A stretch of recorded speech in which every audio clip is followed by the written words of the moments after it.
सुप्रभात। आपके यहाँ आने के लिए बहुत बहुत धन्यवाद। जैसा कि आपको विदित है, उदयपुर में G20 इंडिया की फर्स्ट मीटिंग चल रही है, फर्स्ट शेरपा मीटिंग। और जैसा कि आप लोगों को विदित है, एक साल में, और जो हम लोगों ने अनाउंस किया है, एक साल में 200 से ज़्यादा मीटिंग्स होंगी। और यह भी आपको विदित है कि G20 में कई ट्रैक से, एक आपने फ्रेज सुना होगा, फाइनेंस ट्रैक है, शेरपा ट्रैक है, और आपने ये पढ़ा होगा अखबारों में कि सारी मीटिंग्स, 200 से ज़्यादा मीटिंग भारत के हर प्रदेशों में ले जाया जाएगा। देश का कोई भी प्रदेश G20 मीटिंग से अछूता नहीं रहेगा। ये बहुत बड़ा संकल्प है लीडरशिप का।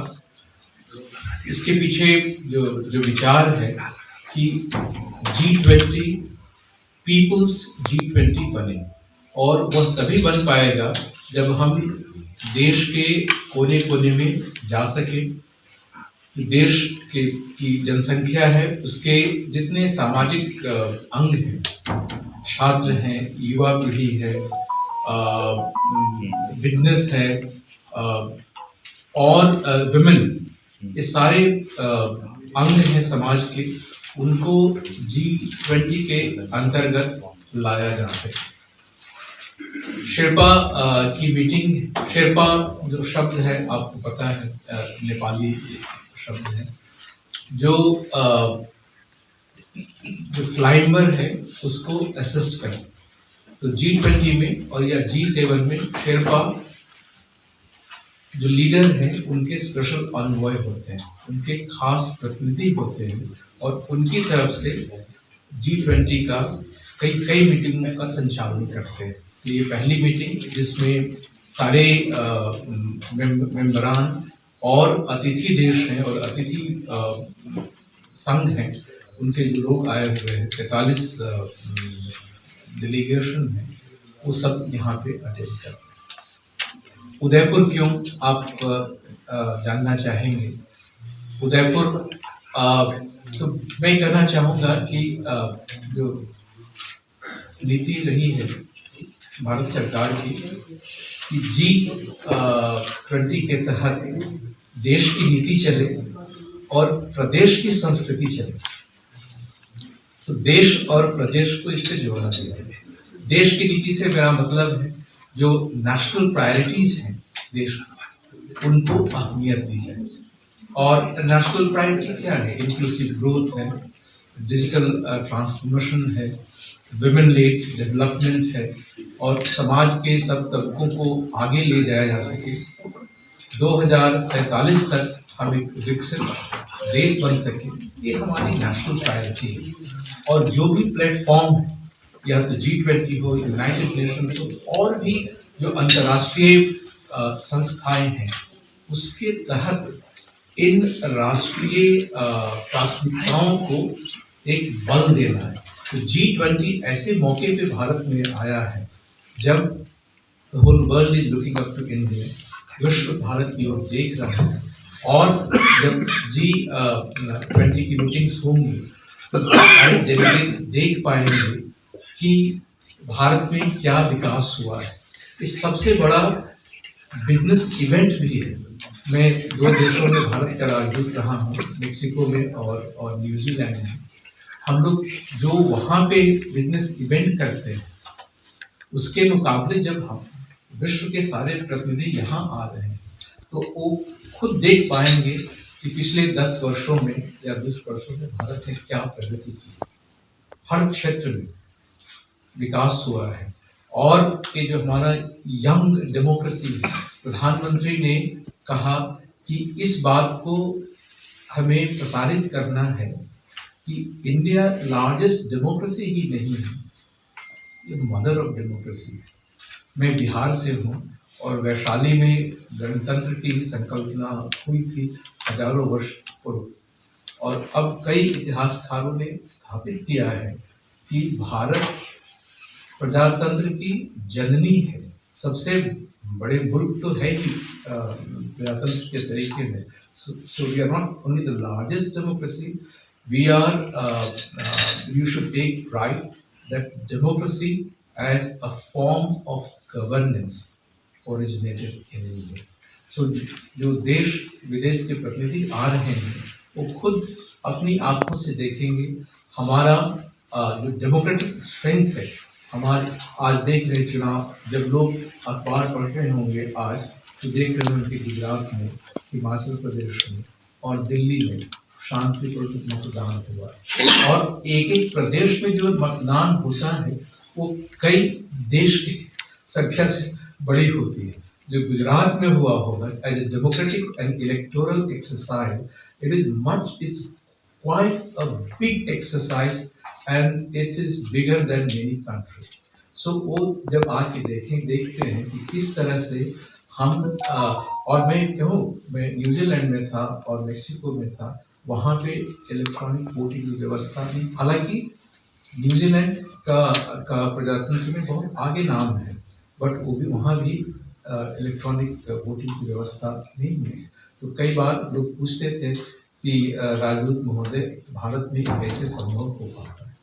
तो G20 में एक उदाहरण दे रहा हूँ. G20 में इन सारी राष्ट्रीय प्राथमिकताओं को उजागर किया जाएगा. मैंने प्रदेश की बात की, देखिए मीटिंग तो प्रदेश में हो रहा है, तो इससे बड़ा अंतर्राष्ट्रीय मौका एक शहर को और एक राज्य को कैसे मिलेगा.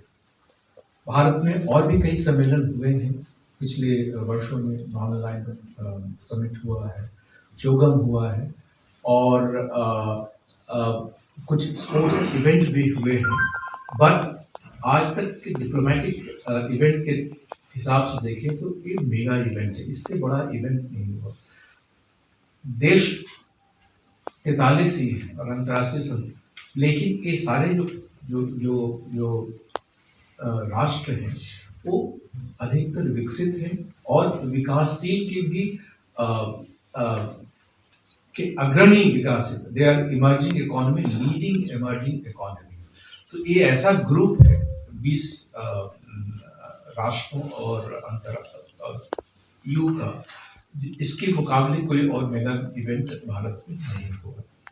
तो जब हम प्रदेश में एक मीटिंग कर रहे हैं तो उस राज्य का टूरिज्म पोटेंशियल और कल्चरल स्ट्रेंथ वो सबसे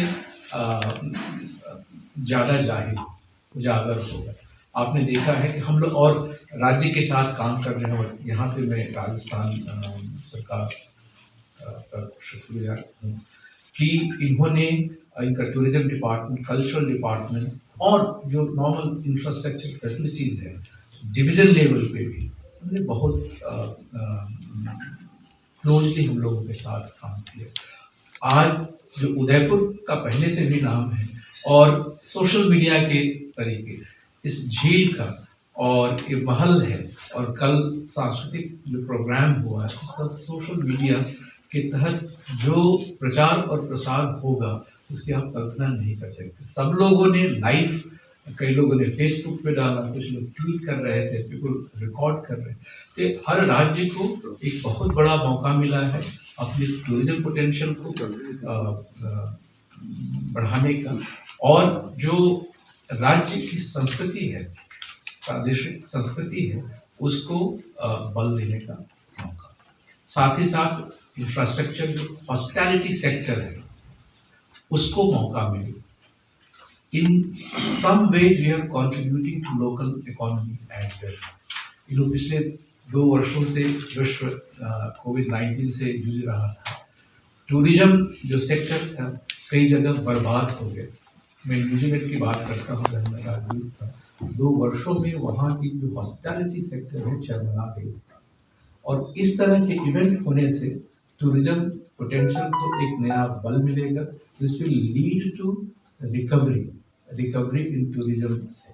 आप देख रहे होंगे हम लोग ट्रांसपोर्ट हायर कर रहे हैं, होटल्स रूम हैं, बहुत सारे एसोसिएटेड शॉपिंग है. So all this leads to creation of, well, I would say modest level, but it gives push to employment generation और capacity create होती है। एक मीटिंग में आदरणीय प्रधानमंत्री जी ने कहा कि जब हम एक मीटिंग बाहर ले जाते हैं तो उस छोटी जगह पे कैपेसिटी पैदा होती है। लोग अंग्रेजी सीख रहे हैं, कुछ लोगों ने फ्रेंच के हाउ टू ग्रीट वो भी सीखा। यहाँ के टूर ऑपरेटर्स हैं, यहाँ के ड्राइवर्स हैं, इस सबका स्किल इन्हांसमेंट होता है। और जब आने वाले वर्षों में उदयपुर को और मौका मिलेगा तो ये सारी जो कैपेसिटी जो क्रिएट हो रही है ये काम आएगी। तो एक तरह से मैं कहूँगा कि एक जन आंदोलन जैसा है, इसको केवल एक डिप्लोमेटिक मीटिंग ही ना समझा जाए, एक जन आंदोलन है जिसमें जनता कैसे डिप्लोमेटिक इवेंट का पार्ट एंड पार्सल बन रही और हर एक ही प्रदेश पर नहीं, हर प्रदेशों को मौका मिलेगा। अभी कुछ दिनों पहले नॉर्थ ईस्ट में संगाई फेस्टिवल में हमने को ब्रांडिंग किया, हॉर्नबिल फेस्टिवल में ब्रांडिंग किया। किसी ने कभी सोचा नहीं था कि कोई डिप्लोमेटिक इवेंट का मणिपुर में और नागालैंड में इतना प्रचार और प्रसार।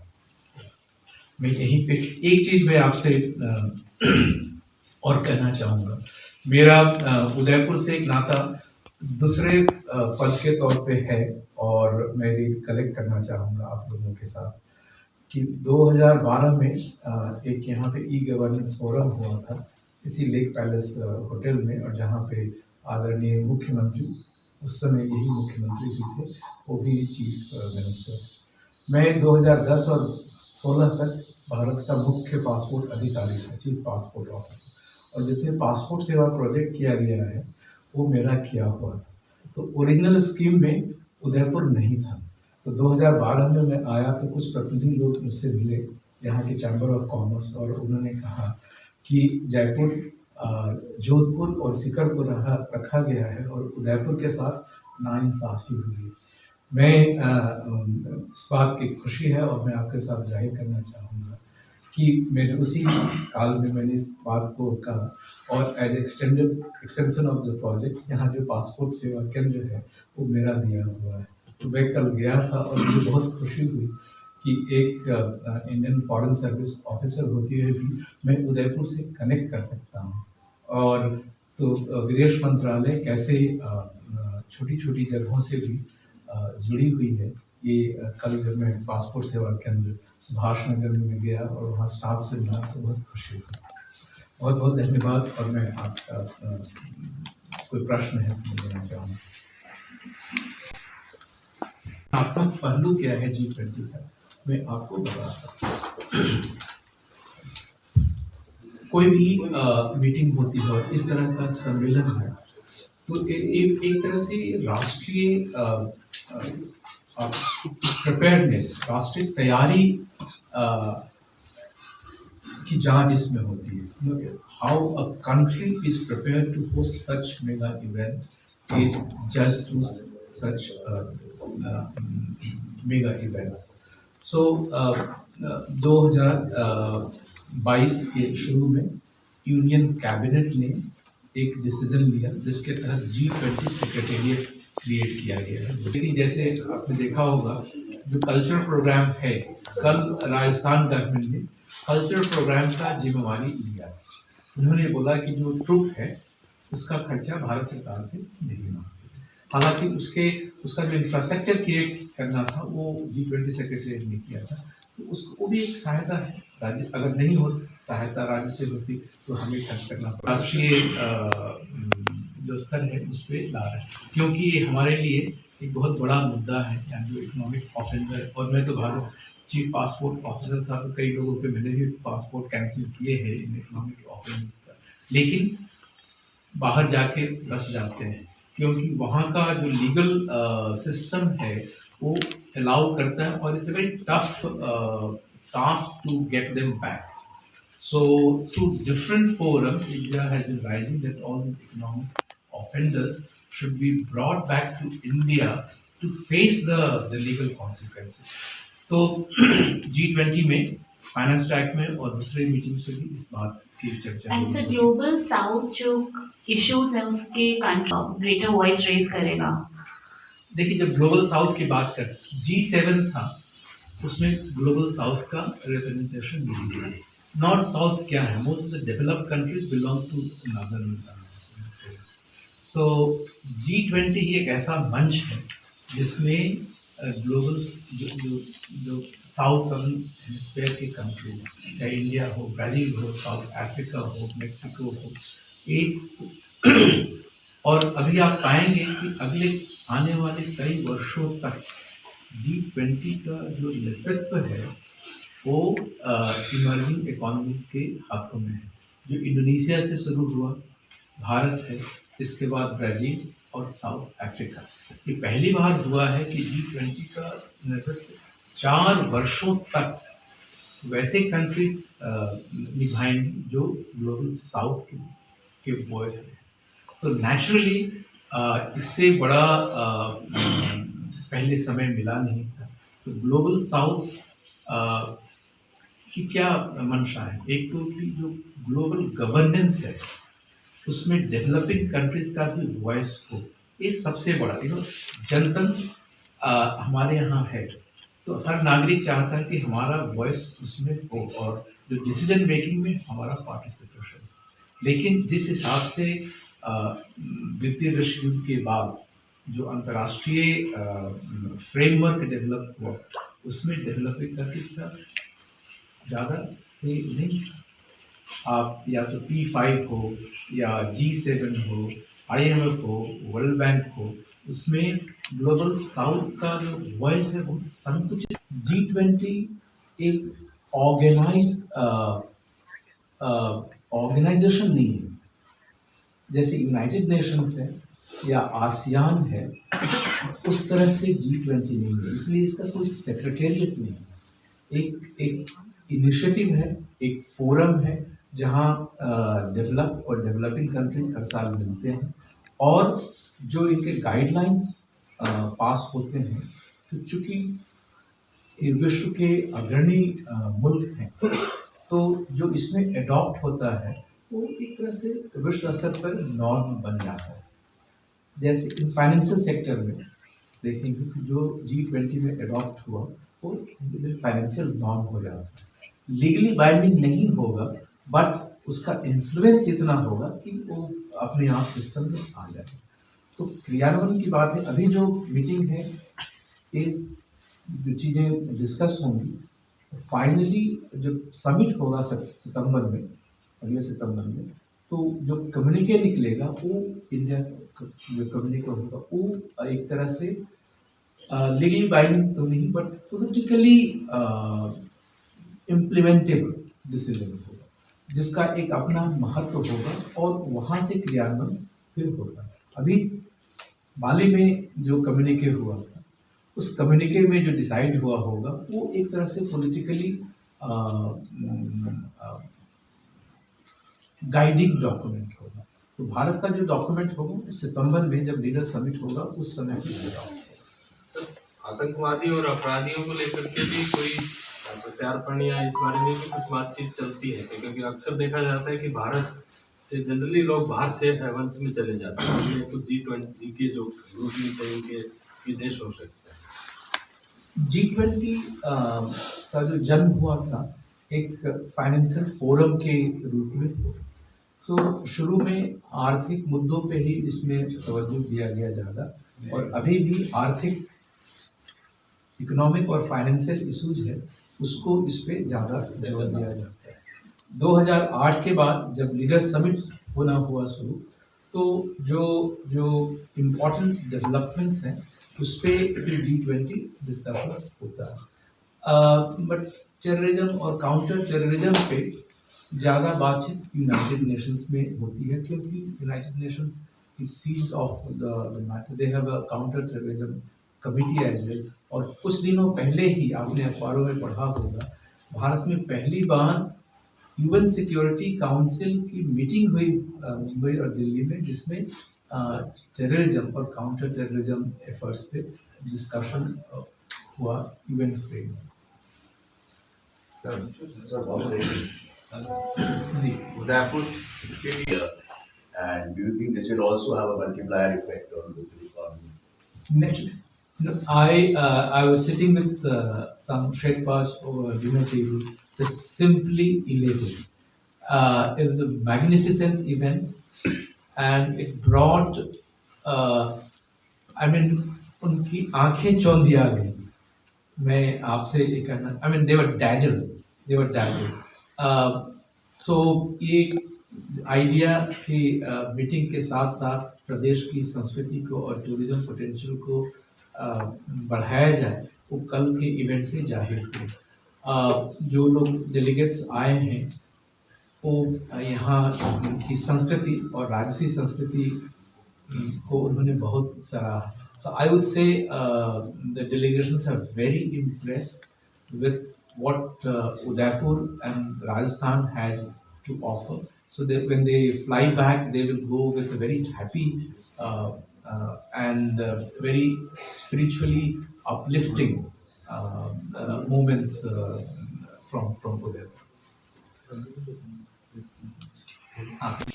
दूसरा सर, आपने कहा कि जहाँ पे भी ये मीटिंग होगी वहाँ का जो स्ट्रक्चर है वो सारा देखा जा रहा है.